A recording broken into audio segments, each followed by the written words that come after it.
Assalamualaikum warahmatullahi wabarakatuh. Kembali lagi di channel Kembang Wangi. Gang Randu Alas bukan tempat yang enak dipandang. Jalannya sempit, cukup 2 motor berpapasan saja sudah bikin susah. Dinding rumahnya rapat, catnya pudar, dan udara malam selalu bau got bercampur asap rokok dari pos ronda. Lampu jalan jarang yang hidup, sisanya mati dibiarkan. Kalau orang luar masuk, mereka bakal mikir ini gang tempat bangkai disembunyikan. Tapi buat orang dalam, ini rumah, mau kotor, mau sempit, mereka sudah terbiasa. Di salah satu rumah petak yang berdempetan itulah Maya tinggal bersama ibunya, Bu Lastri. Usianya 27 tahun, kerja di pabrik garmen di ujung kota. Wajahnya lumayan, kulit kuning langsat, badan berisi pas. Buat sebagian orang, dia masih bisa dibilang menarik. Makanya saat lewat gang atau di pabrik, banyak mata yang melirik entah dengan kagum atau nafsu. Tapi malam itu, wajah cantiknya tidak terlihat. Yang terdengar hanya suara cekcok keras di depan rumahnya. "Anjing kau, Mei. Kau pikir bisa buang aku semudah itu?" Suara Danu pecah, menggema sampai ke ujung gang. Maya berdiri di depan pintu rumah. Tubuhnya gemetar tapi matanya dingin. "Aku capek, Nu. 3 tahun aku tunggu, kerjaanmu gak ada, cuma mabuk dan minta duit. Aku bukan babu, aku bukan ATM." Danu maju mendekat, napasnya bau alkohol. "Aku cuma lagi jatuh, Mei. Kalau kau sabar, aku bisa bangkit. Tapi kau malah selingkuh sama supervisor itu, hah?" Maya menahan diri, bibirnya bergetar. "Jangan fitnah. Aku cuma dekat karena dia peduli. Kau yang nggak pernah peduli sama aku." Danu tertawa pendek, getir. "Peduli, dasar sundal.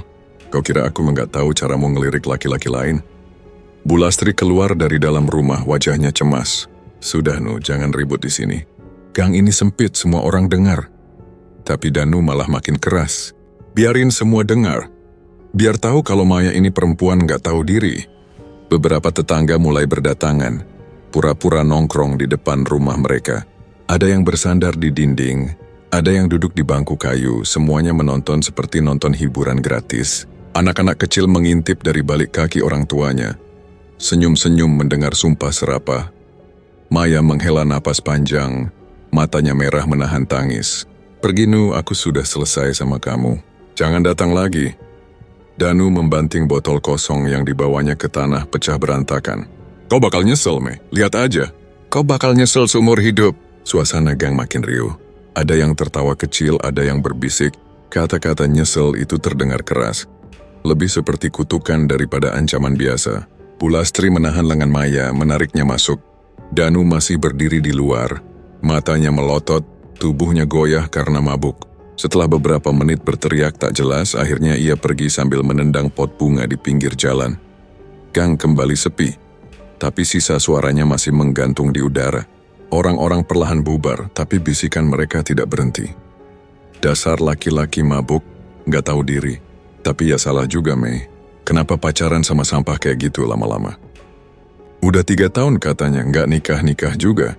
Pantes putus." Bisikan itu sampai ke telinga Maya. Ia duduk di ruang tamu, wajahnya menunduk. Bu Lastri menutup pintu rapat-rapat, menghela napas berat. "Kamu kenapa tegang ngomong gitu di depan banyak orang, Mei? Sekarang semua tetangga tahu," kata ibunya. Suara rendah tapi tajam. Maya menatap lantai. "Aku udah gak kuat, Bu. Aku capek ditunggu janji kosong. Tiap hari minta uang buat rokok, buat judi, buat mabuk. Aku kerja mati-matian, dia cuman habisin." Bu Lastri mengangguk pelan tapi wajahnya tegang. "Ya, aku ngerti. Tapi kalau putusnya ribut kayak tadi, gosip bakal panjang. Orang kampung ini lidahnya tajam." Maya diam. Hatinya masih berdebar. Bukan karena takut, tapi karena lega sudah melepaskan beban. Tapi di sisi lain tatapan orang-orang tadi menusuk dalam. Ia bisa merasakan mulai malam itu dirinya jadi bahan obrolan. Malam semakin larut. Lampu bohlam di ruang tamu berkedip-kedip seperti mau mati. Dari luar masih terdengar suara sandal orang lewat, dan suara motor anak muda yang gasnya berisik. Maya masuk kamar, rebah di kasur tipis. Bau lembab dari dinding basah membuatnya gelisah. Ia menutup mata tapi telinga masih mendengar kata-kata Danu. "Kau bakal nyesel seumur hidup." Besoknya suasana gang seperti biasa. Anak-anak berlari, ibu-ibu berbelanja ke warung. Bapak-bapak duduk di pos ronda sambil main kartu. Tapi ada yang berbeda.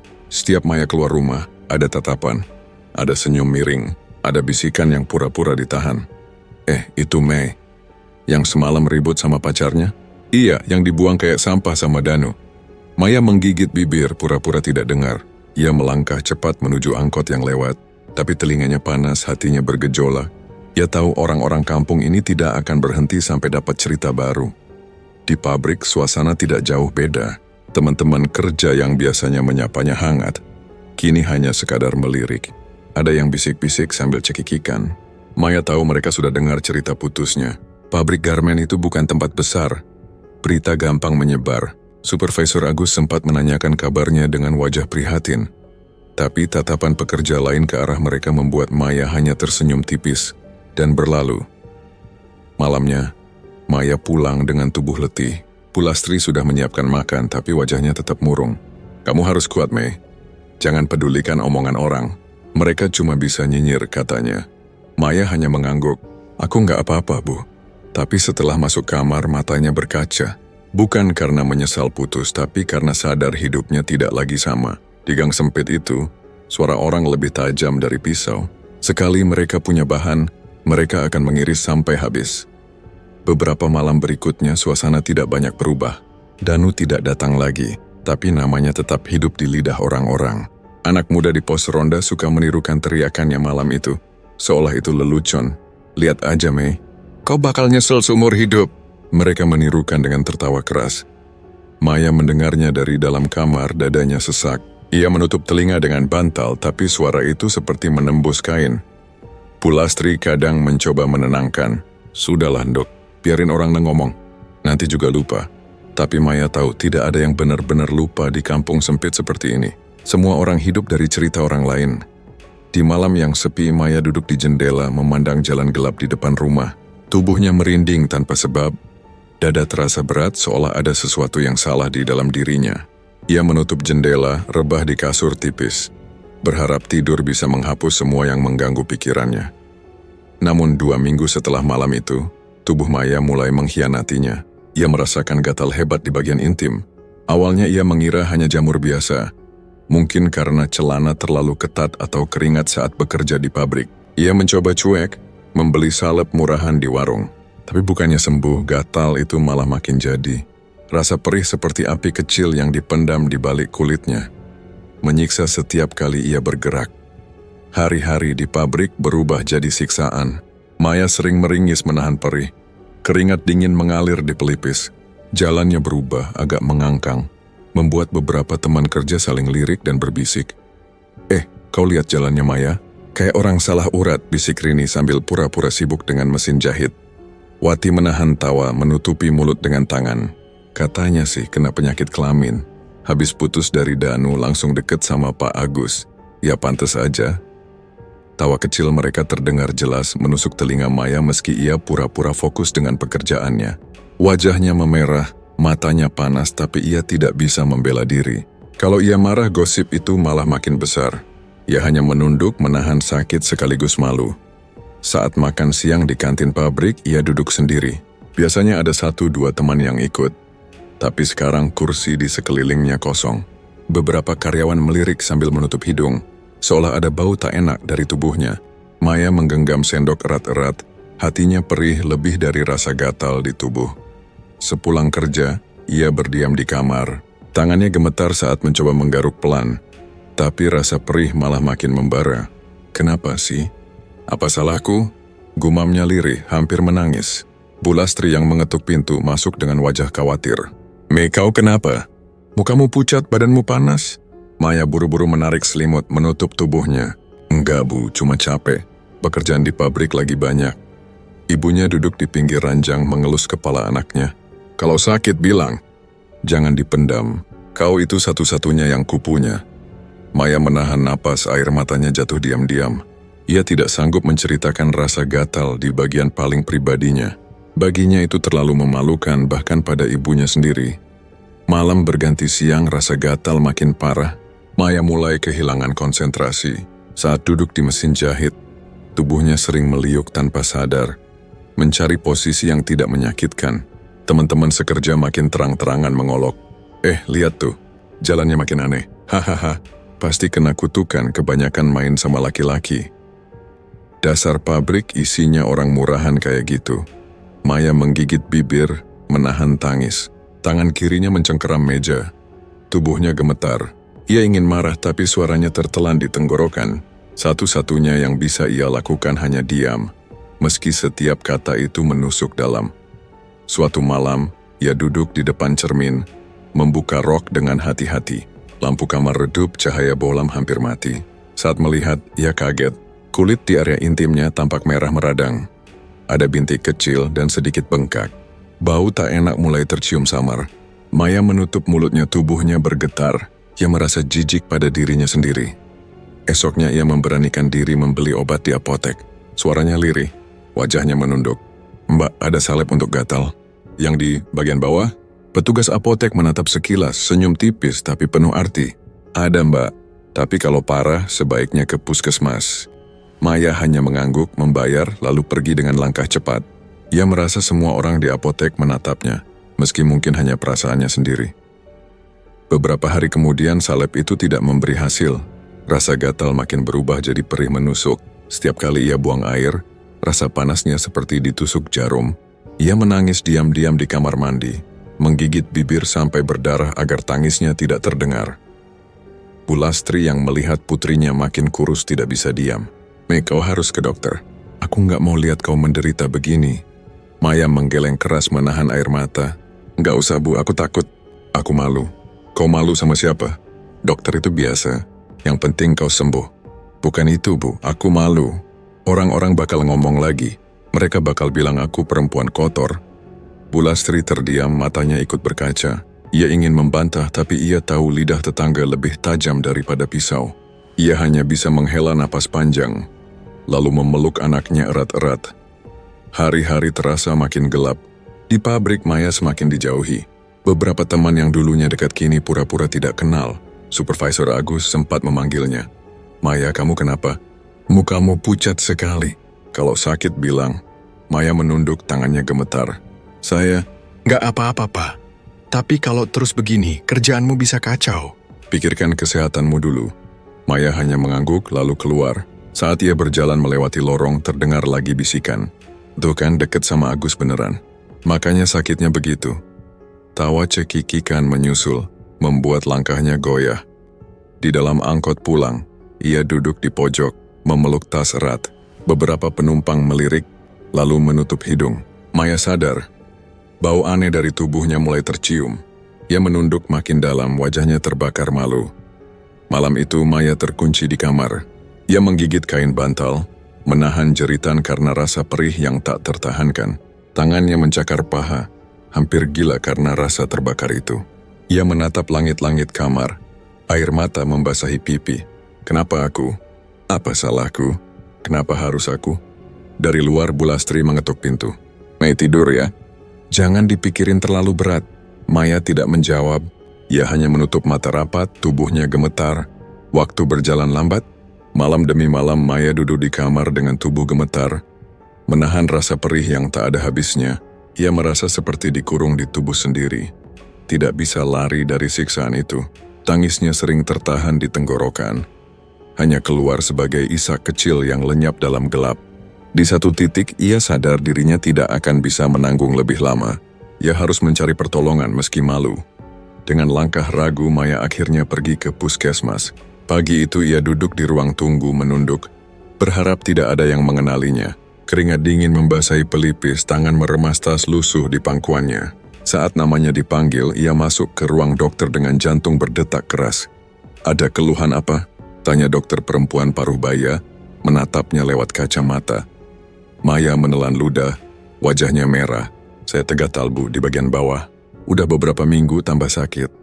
Dokter mengangguk pelan, menulis sesuatu di kertas. "Ada keputihan bau?"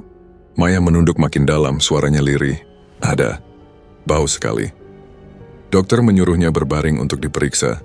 Maya menahan malu, tubuhnya kaku, tapi ia pasrah. Setelah beberapa menit, dokter kembali duduk. "Kamu kena infeksi cukup parah. Saya kasih antibiotik sama salep. Jangan pakai celana terlalu ketat. Jaga kebersihan. Nanti kontrol lagi seminggu." Maya mengangguk, suaranya nyaris tak terdengar. "Iya bu, ia menuruti semua. Minum obat teratur, pakai salep sesuai aturan. Tapi tidak ada hasil. Rasa sakit makin menjadi, malah muncul bau busuk. Bau itu mirip bangkai tikus yang terperangkap di bawah ranjang berhari-hari. Maya mencoba menutupi dengan parfum murahan, menyemprot berulang kali ke pembalut yang ia pakai. Tapi bau itu tidak bisa hilang, malah bercampur jadi lebih menusuk.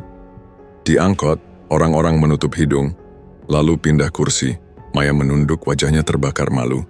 Setiap kali roda angkot berguncang, rasa perih di tubuhnya makin menusuk. Sampai rumah, ia langsung masuk kamar tanpa bicara. Bu Lastri yang mencium bau aneh dari tubuh anaknya jadi cemas. Ia menyemprot kamper di setiap sudut kamar, berharap bisa menutupi. "Mei, bau apa ini? Kayak bangkai." Maya menangis menutup wajah dengan bantal. "Aku nggak tahu, Bu. Aku nggak tahu lagi harus gimana." Ibunya hanya bisa duduk di samping mengelus punggung anaknya yang menggigil. Wajahnya campur aduk antara iba dan jijik. Di pabrik situasinya makin parah. Teman-teman tidak lagi sekadar berbisik. Mereka terang-terangan menertawainya. Saat Maya masuk ke ruang kerja, deru mesin jahit diselingi tawa kecil yang menusuk. Baunya udah nyampe sini." Hahaha, pantes nggak ada yang mau duduk deket dia. Bunga pabrik sekarang jadi bangkai pabrik. Maya menunduk, matanya panas tapi kakinya tetap melangkah ke meja. Ia duduk membuka kain kerja, pura-pura tidak mendengar, tapi telinganya jelas menangkap semua. Saat makan siang, ia membawa nasi bungkus sendiri. Tidak ada lagi yang mengajaknya duduk bareng. Ia duduk di pojok kantin sendiri, sementara beberapa pekerja di meja sebelah menutup hidung dengan tisu, lalu pindah. Wati yang lewat sengaja bersuara keras, "Jangan deket-deket, nanti kecipratan penyakit kelaminnya." Tawa pecah membuat kepala Maya tertunduk makin rendah. Tangannya gemetar memegang sendok. Nasi terasa seperti pasir di mulutnya. Ia hanya menelan beberapa suap, lalu membuang sisanya di tempat sampah. Malam itu ia menatap cermin, melihat wajahnya sendiri yang pucat, mata cekung, rambut acak-acakan. "Aku apa sekarang? Orang jijik lihat aku. Aku jijik sama diriku sendiri." Ia membuka rok menatap kondisi yang makin parah. Kulitnya meradang. Cairan kuning pekat mengalir. Baunya menusuk. Maya muntah di tempat, lalu terduduk lemas di lantai. Bu Lastri yang masuk kamar menutup mulut dengan tangan. "Astagfirullah, Mei. Apa ini, kok bisa bau begini?" Maya hanya menggeleng sambil menangis histeris. "Aku udah ke dokter, Bu. Aku udah minum obat. Tapi nggak sembuh. Malah tambah parah. Aku nggak kuat lagi."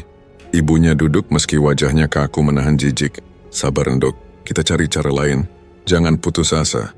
Hari berganti, Maya makin terasing. Di gang, beberapa ibu-ibu berbisik saat ia lewat. Itu dia, perempuan yang dibuang pacarnya. Sekarang sakit bau pula karma. Anak-anak kecil yang bermain melemparkan batu kecil ke arah rumahnya sambil teriak, "Hi, sarang bangkai." Maya mendengar dari balik jendela. Tubuhnya gemetar. Ia tidak berani keluar lagi. Rumah kecil itu terasa seperti penjara dengan bau busuk yang tidak pernah hilang. Bu Lastri mencoba menghibur. "Kamu jangan dengar mereka. Orang kalau udah benci apapun jadi bahan." Maya menatap ibunya dengan mata bengkak. "Aku malu, Bu. Aku nggak bisa kerja lagi. Aku nggak bisa keluar. Aku cuma bikin kau susah." Ibunya menepuk bahunya. "Kamu anakku. Sakit apapun, kau tetap anakku. Jangan ngomong begitu." Maya ingin percaya, tapi rasa di tubuhnya tidak bisa dibohongi. Setiap malam ia menggeliat di kasur, menahan rasa sakit bercampur bau busuk yang menusuk hidung.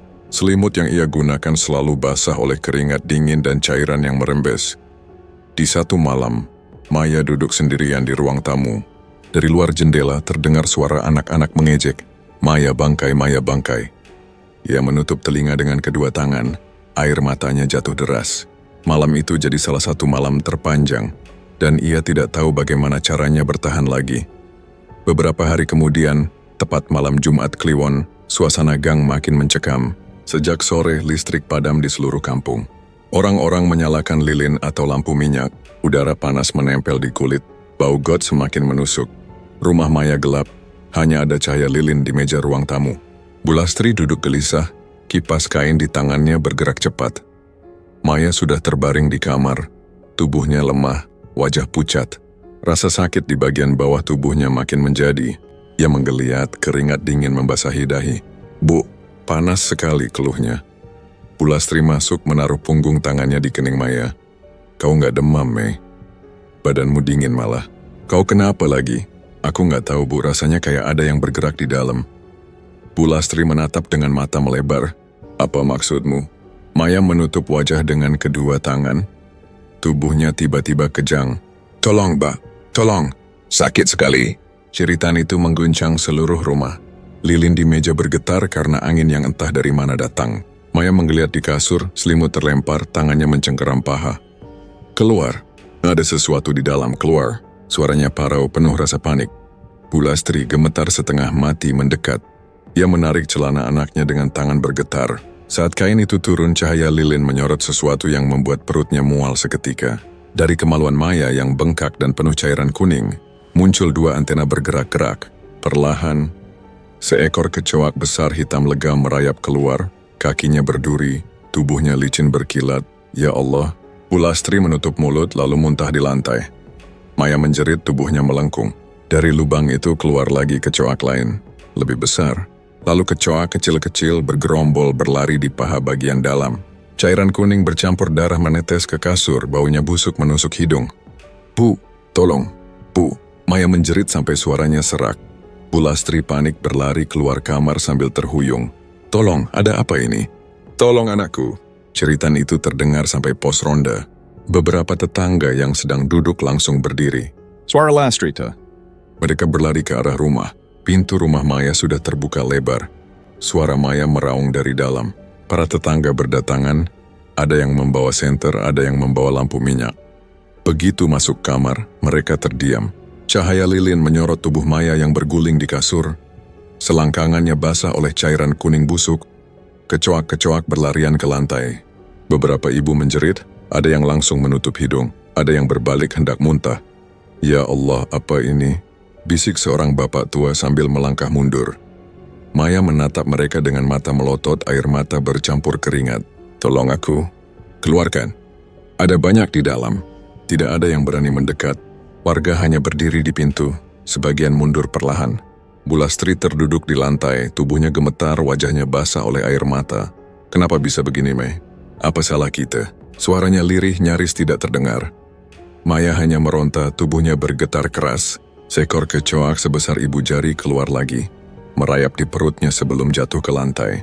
Suara kakinya menimbulkan bunyi menjijikan di lantai kayu. Tetangga yang datang membawa senter langsung menyorot. Astagfirullah. Ini bukan penyakit biasa. Seorang ibu menutup mulut sambil mundur. Dasar perempuan sundal. Pantesan, warga lain ikut menimpali. Itu azab. Hukum dari Tuhan. Bu Lastri bangkit, menoleh dengan mata merah. Jangan bicara begitu. Anak saya bukan sundal. Dia sakit, kalian lihat sendiri. Tapi kata-kata itu tidak mengubah apapun. Tatapan jijik tetap menempel di wajah orang-orang. Satu persatu mereka mundur, lalu keluar rumah. Tidak ada yang mau menolong. Yang mereka bawa hanyalah cerita seram yang siap mereka sebarkan. Maya masih berguling, tubuhnya kejang, mulutnya terenganga menjerit. Suara seraknya mengisi ruang gelap, bercampur dengan bau busuk yang makin pekat. Bu Lastri akhirnya nekat menarik anaknya, mencoba memeluk meski jijik. Sabar, Mei. Sabar, Nduk. Ibumu di sini. Maya meronta di pelukan ibunya, tangannya mencakar dinding. Buni, tolong keluarkan. Aku nggak kuat. Aku nggak kuat. Air mata Bu Lastri jatuh deras, mencampur keringat dan bau busuk yang menempel. Lilin di meja bergetar lagi, hampir padam, membuat ruangan makin suram. Di luar rumah suara tetangga terdengar riuh. Ada yang menirukan jeritan Maya, ada yang berseloroh kalau rumah itu sekarang jadi sarang kecoak. Tidak ada rasa kasihan, hanya tawa sinis dan bisikan jijik. Maya akhirnya terkulai di kasur, napasnya tersengal. Matanya terbuka lebar, tubuhnya bergetar pelan, sementara cairan kuning dan kecoak-kecoak kecil masih merayap keluar.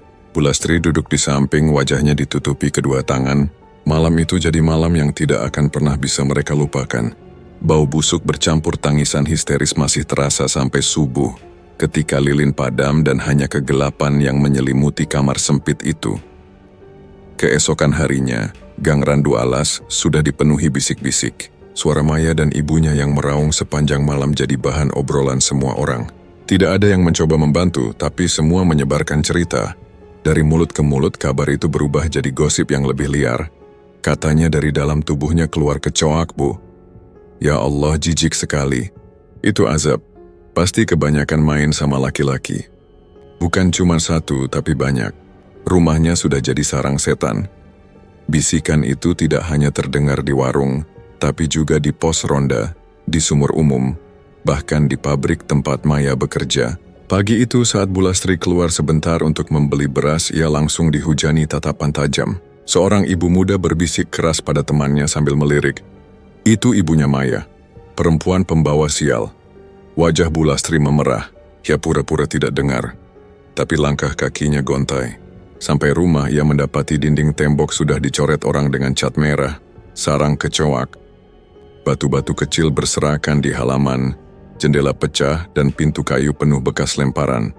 Ya Allah, Bulastri menutup mulut, tubuhnya lemas. Ia segera masuk menutup pintu rapat-rapat.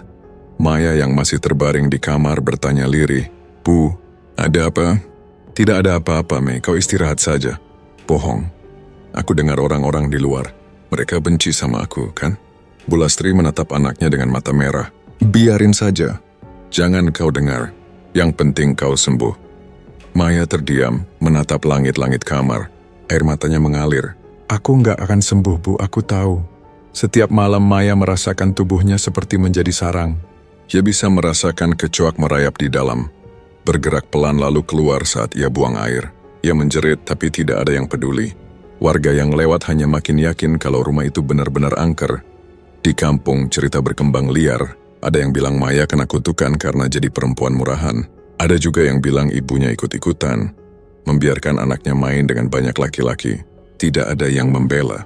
Yang ada hanya cemoohan. Di warung obrolan jadi lebih kejam. Kalau rumah itu nggak dibakar, nanti kecoa dari situ bisa nyebar ke kampung, kata seorang bapak tua. Betul, kita harus jaga anak-anak dari penyakitnya, timpal yang lain. Ibu-ibu yang sedang belanja menutup mulut sambil tertawa. Dasar perempuan kotor, mati pun pasti masuk neraka. Semua kata-kata itu sampai ke telinga Bulastri. Ia tidak kuat, tapi juga tidak punya pilihan. Ia tahu kalau ia melawan, gosip akan makin parah.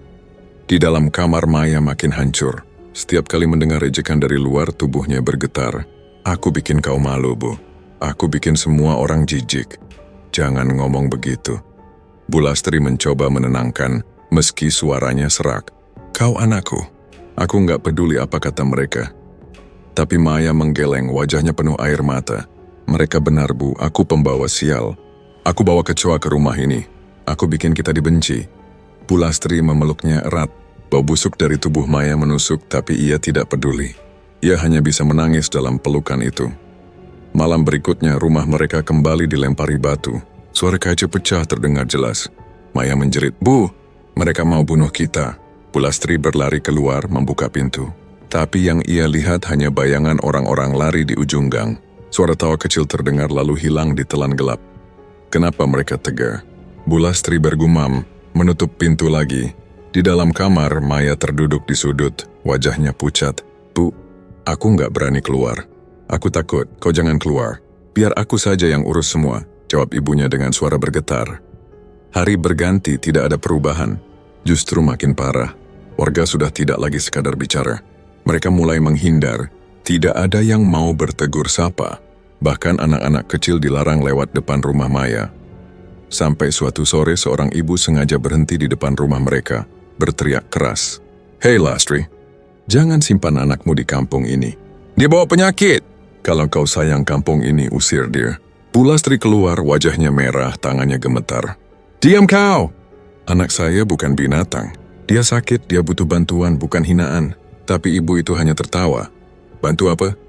"Itu azab, Lastri. Kau harus terima." Tetangga lain menonton dari kejauhan, ada yang mengangguk setuju. Tidak ada yang membela. Malamnya Maya menangis lagi. "Bu, aku ingin mati saja. Lebih baik mati daripada begini." Bulastri menampar pipi anaknya lalu langsung menyesal. "Jangan pernah bilang begitu, Mei. Kau masih hidup, berarti masih ada jalan." Maya hanya menunduk, terisak tanpa suara. Hari-hari selanjutnya, keadaan semakin sunyi. Tidak ada yang berani mendekat, tapi teror berupa lemparan batu, coretan dinding, dan ejekan tidak pernah berhenti. Rumah itu seakan benar-benar jadi sarang kegelapan.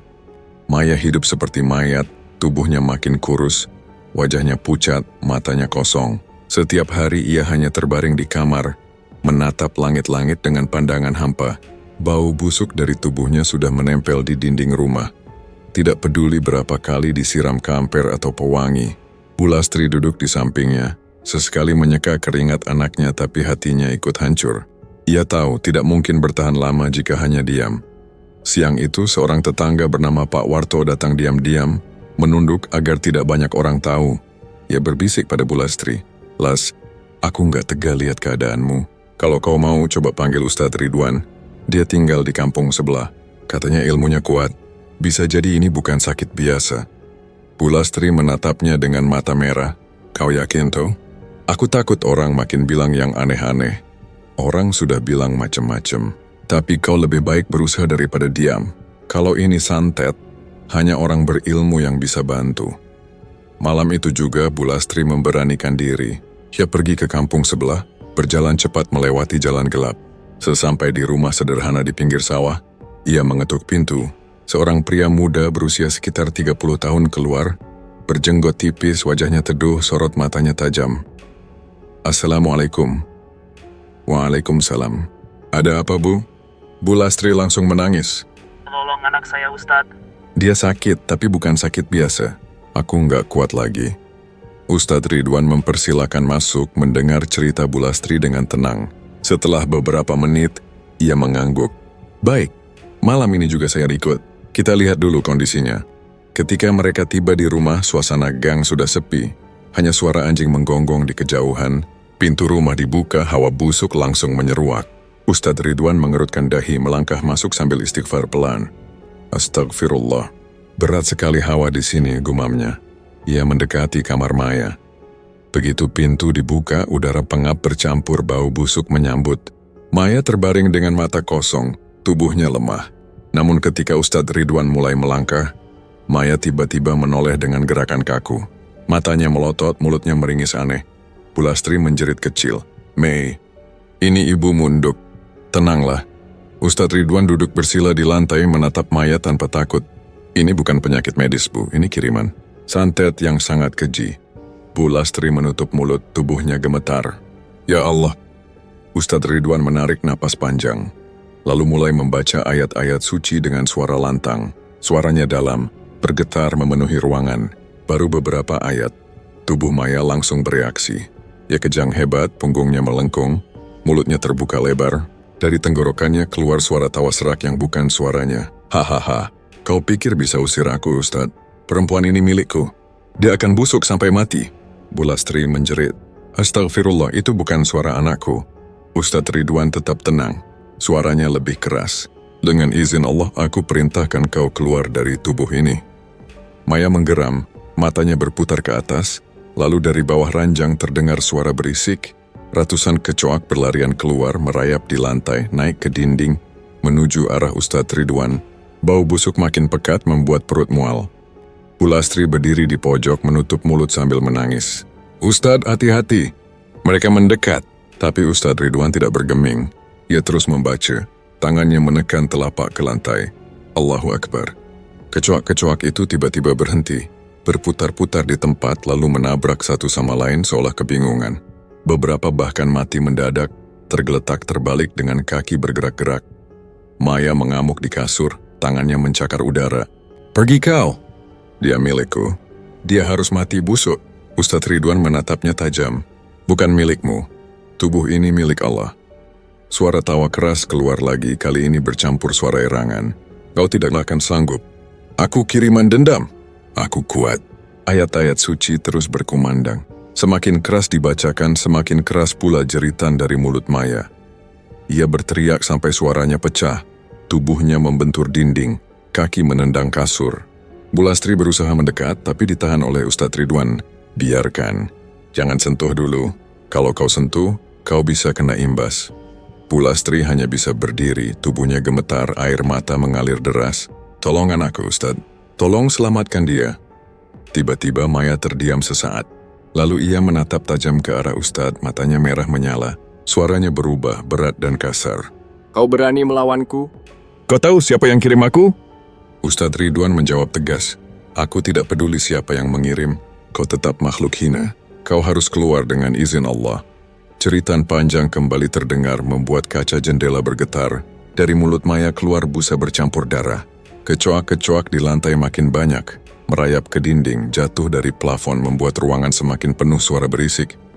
Ustadz Ridwan mengangkat suara lebih tinggi.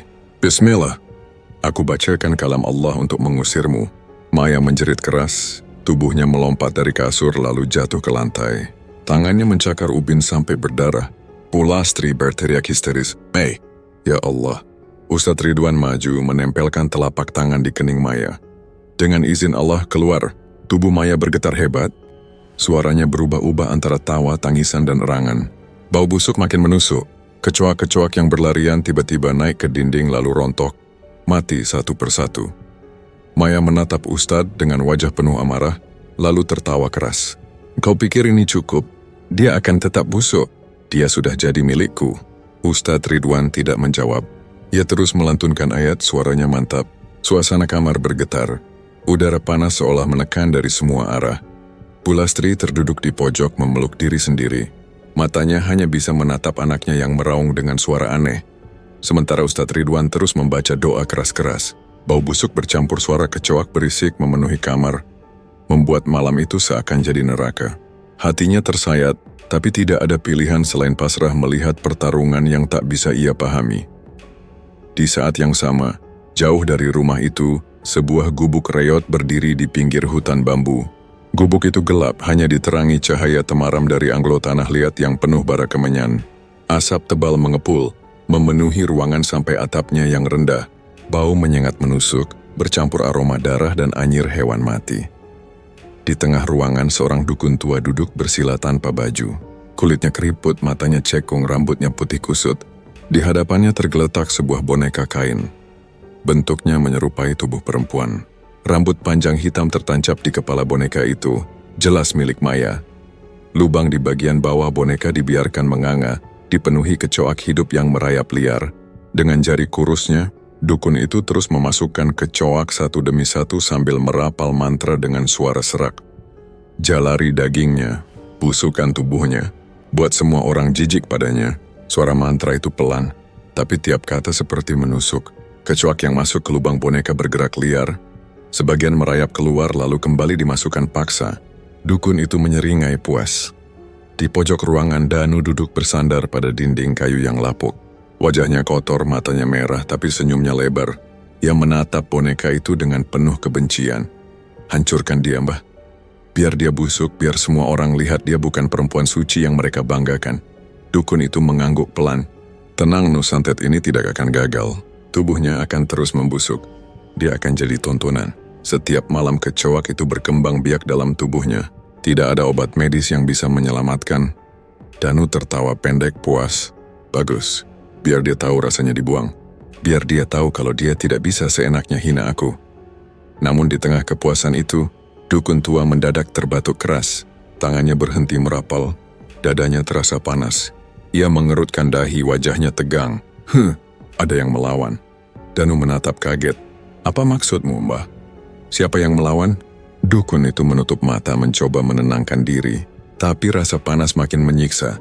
Seolah bara api menekan dadanya dari dalam. Ia mendesis marah. Ada ustadz yang ikut campur. Ayat-ayatnya mengusik santetku.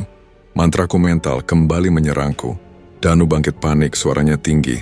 Lalu bagaimana, Mbah? Jangan biarkan dia sembuh. Aku tidak mau Maya bebas dari ini. Dukun itu meludah ke tanah, lalu meraih segenggam kemenyan menaburnya ke Anglo. Asap lebih pekat memenuhi ruangan, membuat mata perih. Ia merapal mantra lebih keras, suaranya menggema di gubuk sempit itu. Bakar tubuhnya, liputi dagingnya, biar setiap helaan napasnya jadi siksa. Tangan kurusnya meremas boneka, lalu meniupkan asap kemenyan langsung ke lubang boneka. Kecoak-kecoak di dalamnya makin liar, mengeluarkan bunyi berisik seperti berkeriapan massal. Danu ikut tertawa melihat itu. Ya, hajar dia, Mbah. Biar dia menyesal sudah berani buang aku. Namun tiba-tiba dukun itu kembali terhuyung. Tangannya menekan dada. Panasnya makin kuat. Doa ustadz itu menusuk ke dalam tulangku. Danu mendekat, wajahnya ketakutan. Apa kau bisa kalah, Mbah? Jangan bilang kau kalah. Dukun itu menatap tajam dengan mata merah. Aku tidak akan kalah. Aku akan gandakan kekuatan. Kau jangan banyak bicara, Nu. Ia mengambil seekor ayam hitam yang terikat di pojok ruangan. Dengan pisau kecil ia mengiris leher ayam itu, meneteskan darahnya ke kepala boneka. Suara ayam yang berkokok lalu mati membuat suasana makin menyeramkan. Darah segar mengalir, menetes ke lantai tanah yang basah. Dukun itu meraih satu botol kecil berisi minyak pekat, meneteskan ke lubang boneka. Dengan darah ini aku segel tubuhnya. Tidak ada doa yang bisa menembus. Danu menatap dengan mata berbinar. Bagus, Mbah, bagus. Aku ingin lihat Maya mati perlahan di depan semua orang. Tapi begitu mantra dilanjutkan, tubuh dukun itu kembali bergetar. Keringat dingin bercucuran di wajahnya, napasnya berat. Ia merasakan dada seperti disayat dari dalam. Sial, doa itu terlalu kuat. Siapapun ustadz yang membacanya, ilmunya tinggi. Danu menggeram mengguncang bahu dukun. Jangan berhenti, Mbah. Kau harus teruskan.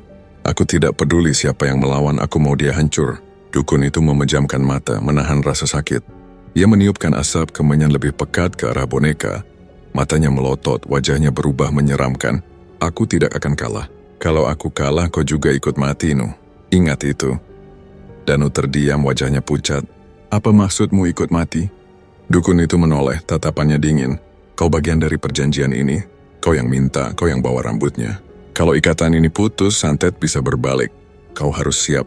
Danu terhenyak, tubuhnya goyah. Tidak mungkin. Itu kan kau yang jalankan, bukan aku. Tidak ada santet tanpa tumbal. Kau pikir murah? Semua ada bayarannya. Suasana gubuk makin mencekam. Asap kemenyan memenuhi ruangan, membuat dada sesak. Boneka kain di hadapan dukun itu tampak bergetar halus seolah hidup.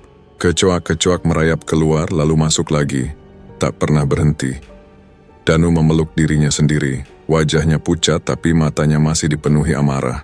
Aku tidak peduli. Asal Maya hancur, aku rela apapun. Dukun itu tertawa serak meski tubuhnya masih gemetar. Danu di pojok ruangan menatap dengan mata panas meski tubuhnya tegang oleh rasa takut. Ia tidak peduli. Yang penting dendamnya pada Maya harus tuntas. Di saat bersamaan di kamar sempit rumah Maya, Ustadz Ridwan duduk bersila di lantai. Wajahnya tegang. Doanya makin keras, setiap kata seperti menghantam udara. Maya terbaring di depan, tubuhnya kejang hebat, wajahnya pucat. Pulastri menangis di pojok, memeluk diri sendiri, hanya bisa menyaksikan. Allahu Akbar, teriak Ustadz Ridwan, menempelkan telapak tangan di kening Maya. Tubuh Maya bergetar keras, lalu dari mulutnya keluar suara erangan bercampur tawa serak. Ia mendesis, kau pikir bisa usir aku? Aku sudah di sini. Dia milikku. Ustadz Ridwan tidak goyah. Suaranya makin keras, ayat-ayat suci mengisi ruangan. Tiba-tiba Maya muntah, tapi bukan makanan. Gumpalan hitam pekat berlendir keluar dari mulutnya, menetes ke lantai dengan bau busuk menyengat. Dari dalam gumpalan itu puluhan kecoa kecil merayap, berlarian liar. Pulastri menjerit, ya Allah, apa ini? Maya terus muntah, matanya melotot, tubuhnya gemetar. Dari kemaluannya, keluar seekor kecoak besar, warnanya merah darah. Tubuhnya gemetar seolah hidup penuh amarah. Makhluk itu merayap pelan di lantai, kakinya berduri, suaranya berisik. Ustadz Ridwan menatap tajam. Dengan izin Allah, hancur kau. Ia menepuk lantai sambil melantunkan doa lebih keras. Seketika kecoak raksasa itu mengejang. Tubuhnya bergetar lalu terbakar menjadi abu di depan mata. Suara mendesis memenuhi kamar. Bau hangus bercampur busuk membuat udara makin sesak. Maya jatuh pingsan di lantai. Napasnya lemah. Bau busuk yang sejak lama menempel di kamar perlahan sirna. Berganti bau hangus tipis. Pulastri berlari mendekat, memeluk tubuh anaknya sambil menangis. Meg, anakku, bertahanlah Nduk. Sementara itu di gubuk reot pinggir hutan, dukun tua yang mengendalikan boneka mendadak menjerit. Dadanya panas, tangannya terbakar. Anglo berisi kemenyan di depannya meledak kecil. Api menyambar tubuhnya. Asap tebal mengepul menerangi wajahnya yang kesakitan. Tidak. Ini tidak mungkin, teriaknya. Danu yang duduk di pojok terlonjak kaget, matanya melebar. Mbah, apa yang terjadi? Tubuh dukun itu terbakar sebagian. Kulitnya melepuh tapi ia masih berusaha merapal mantra. Doa itu terlalu kuat.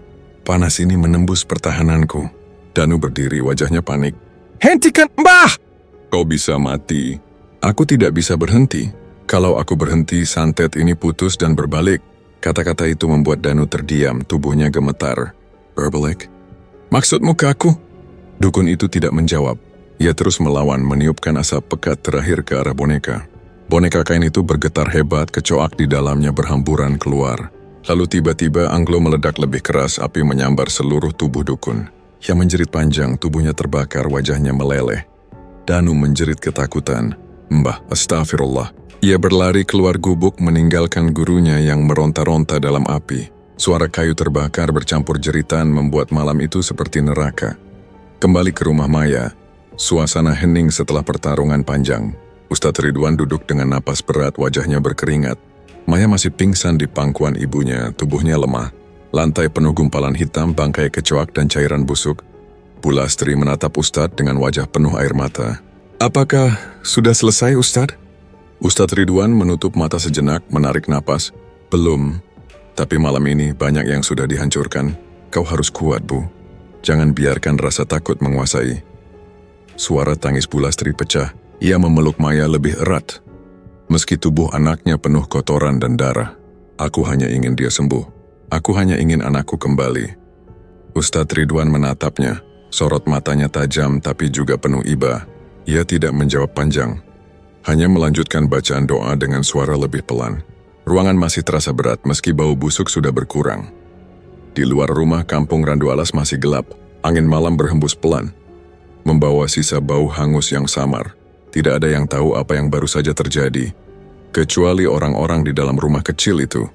Sementara di pinggir hutan, gubuk reyot kini sudah dilalap api.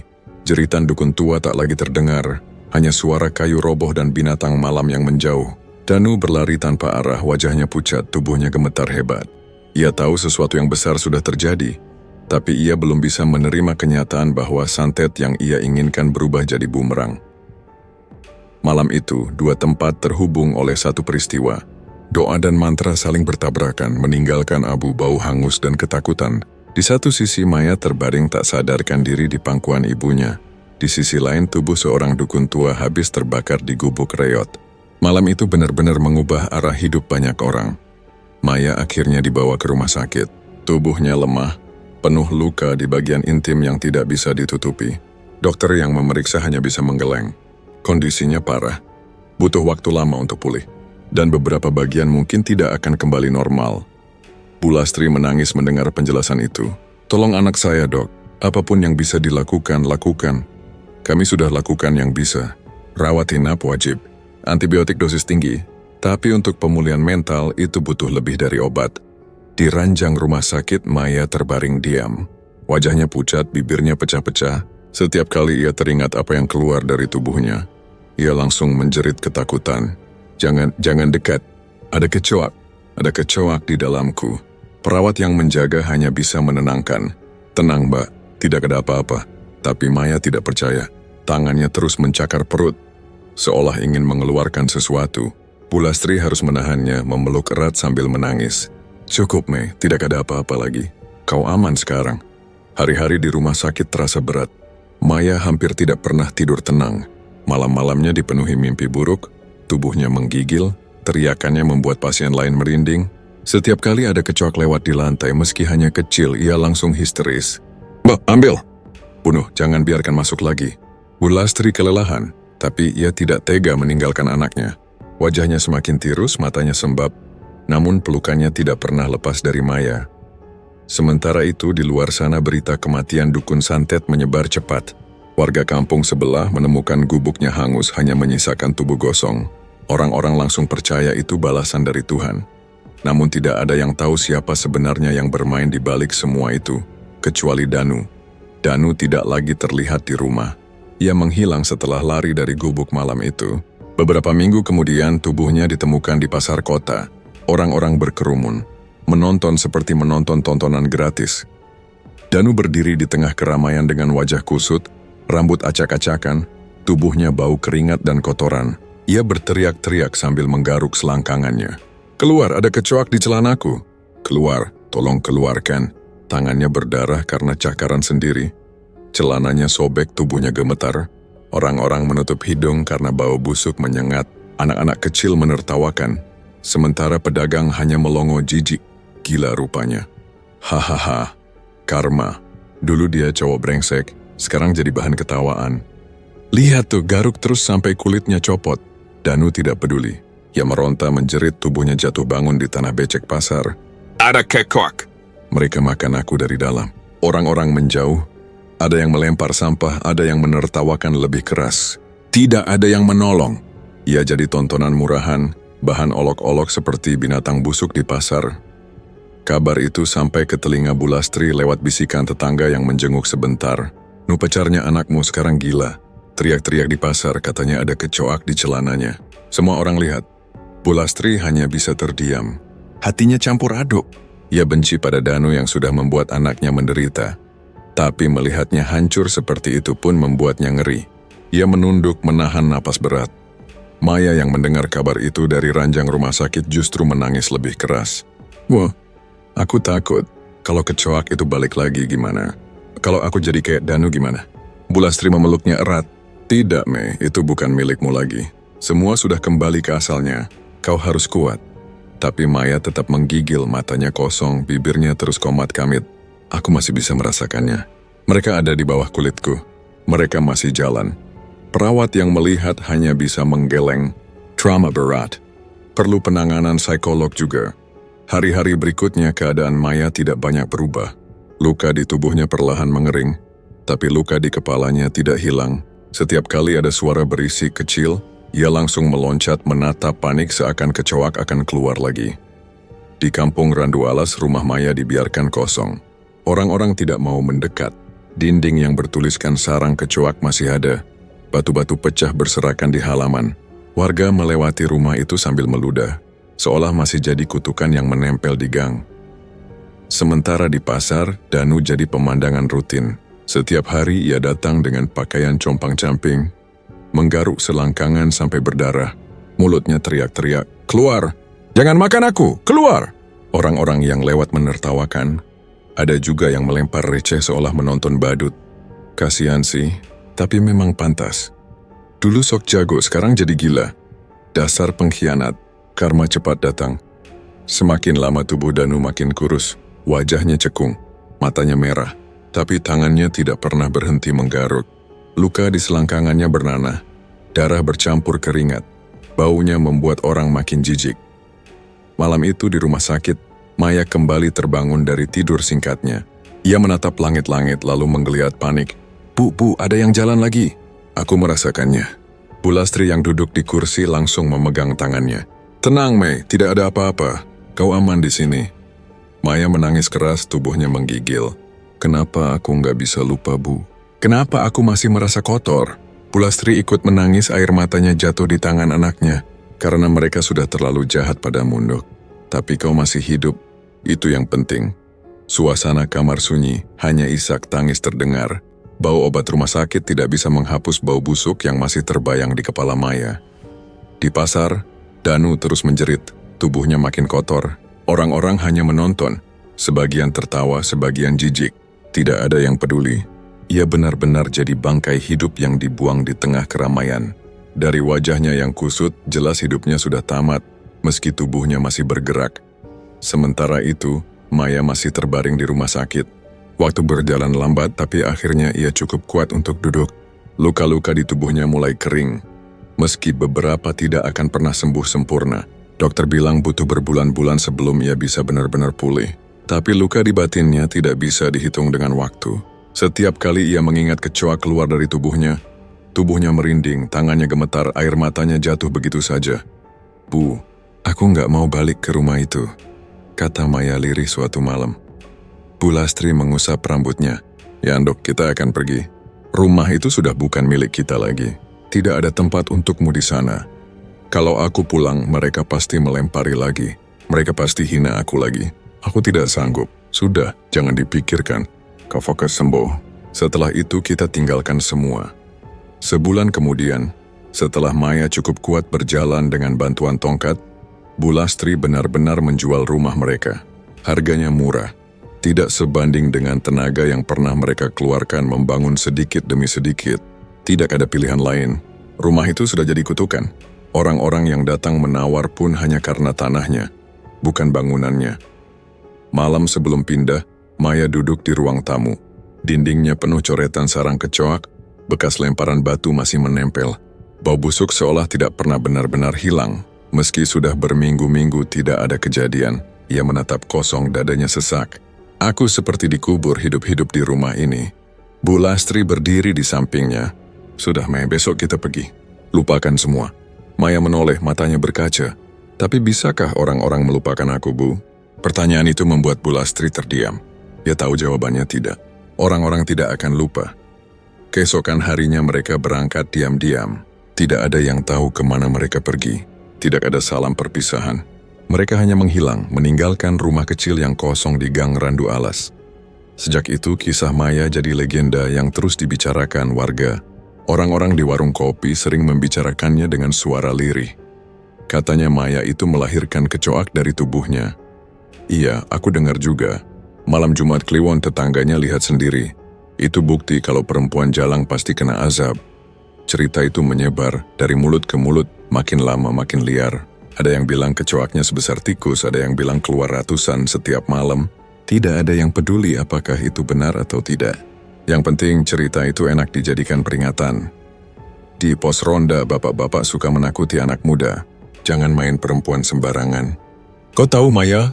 Kalau salah langkah, kau bisa jadi kayak dia. Hidup busuk, mati hina.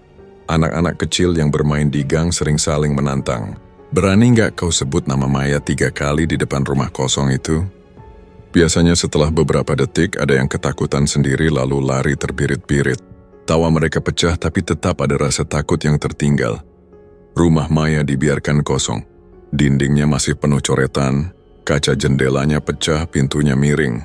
Tidak ada yang berani menempati, meski tanahnya murah. Malam-malam, beberapa warga mengaku mendengar suara berisik dari dalam. Seperti suara kecoak berkeriapan. Ada juga yang bilang melihat bayangan perempuan duduk di jendela. Rambut panjang menutupi wajah. Tubuhnya pucat. Jangan sebut namanya keras-keras. Nanti kecoaknya datang, bisik seorang ibu pada anaknya yang terlalu ribut saat lewat depan rumah itu. Sejak itu, nama Maya jadi tabu. Orang hanya menyebutnya lirih, seakan takut ada sesuatu yang bangkit dari gang gelap itu. Mereka percaya arwah kecoak masih berkeliaran, menempel di dinding rumah kosong itu. Bagi orang Randu Alas, Maya bukan lagi sekadar perempuan. Ia jadi peringatan hidup bahwa dendam bisa berubah jadi kutukan, bahwa kebencian bisa menjadikan tubuh manusia sarang sesuatu yang busuk dan menjijikan. Bu Lastri dan Maya sendiri sudah jauh pergi. Tidak ada yang tahu kemana. Ada yang bilang ke kota besar, ada yang bilang pindah ke kampung jauh. Tidak ada kabar pasti, tapi mereka tidak pernah kembali. Waktu berjalan, tahun berganti, tapi cerita tentang Maya tidak pernah hilang. Setiap kali malam gelap, terutama saat Jumat Kliwon, cerita itu kembali dihidupkan. Suara orang-orang selalu lirih, seolah takut mengundang sesuatu. Jangan lewat gang itu malam-malam. Itu gangnya Maya. Aku dengar kalau kau sendirian lewat, kau bisa mencium bau busuk, katanya. Itu bau tubuhnya yang dulu busuk dipenuhi kecoak. Cerita itu terus diwariskan, dari generasi ke generasi. Tidak ada yang benar-benar tahu apa yang terjadi pada Maya setelah ia pergi. Yang jelas di Randu Alas, ia tidak pernah benar-benar hilang. Gang itu tetap gelap, sempit, bau got sama seperti dulu. Rumah kosong di ujungnya berdiri tanpa cahaya. Dan bagi siapapun yang berani menoleh, bayangan itu masih ada. Bayangan seorang perempuan dengan tubuh kurus, mata kosong, dan suara lirih yang entah dari mana. Orang-orang yang pernah mendengarnya berkata, suara itu seperti bisikan. Bukan teriakan, bukan tangisan. Hanya bisikan lemah yang membuat bulu kuduk merinding. Aku masih di sini. Dan setelah itu, tidak ada yang berani lewat sendirian di Gang Randu Alas. Itulah akhir dari cerita ini. Terima kasih sudah mendengarkan cerita horor ini sampai selesai. Gimana ceritanya teman-teman semua? Jika ada saran dan kritik, jangan sungkan untuk berkomentar di kolom komentar. Dan jangan lupa untuk subscribe dan nyalakan lonceng notifikasinya agar tak ketinggalan cerita horor lainnya dari Kembang Wangi. Saya mohon maaf jika ada salah kata, saya akhiri. Wassalamualaikum warahmatullahi wabarakatuh.